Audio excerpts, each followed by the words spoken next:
see Om Namah Shivaya, then Arunachala Shiva and Omkaram Baba. Are you able to view all the three? I can see everything. Okay, now we are doing the Arunachala Shiva stanza, right? By tapping.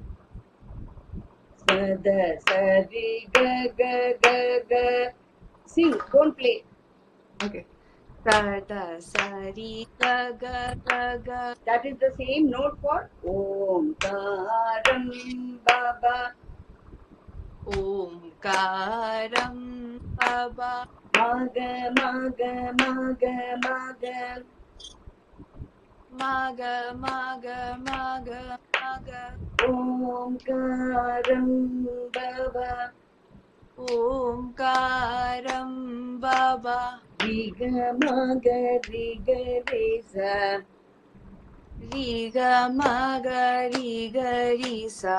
Omkaram Baba. Omkaram Baba. Sari ga sari. Sari ga sari. Om Namo Baba. Om Namo Baba.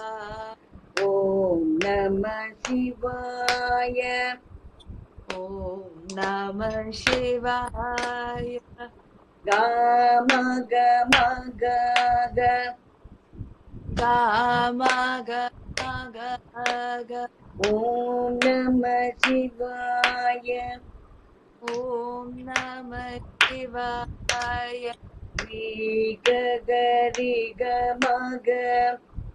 Ri ga ga ri ga ma ga. Ri ga ga ri ga ma ga. இங்க மாட்டு பாடணும். Ri ga ga ri ga ma ga. Om Namah Shivaya. Om Namah Shivaya. Gama pani da pa. Gama pani da pa. Shivaya Namo. Shivaya Namo. This whole line 2 times. Okay. Then sa sa ni ti sa sa. Sa sa ni sa sa. Om Namah Shivaya. Om Namah Shivaya. Sa sa ni da pa ma. Sa sa ni da pa ma. Om Namah Shivaya. Om Namah Shivaya. Madha ni da pa. Madha Madha dhani dha pa. Om Namah Shivaya. Om Namah Shivaya. Pa ma ga ga ma ga. Pa ma ga ga ma ga. Shivaya Namo. Shivaya Namo. This line 2 times.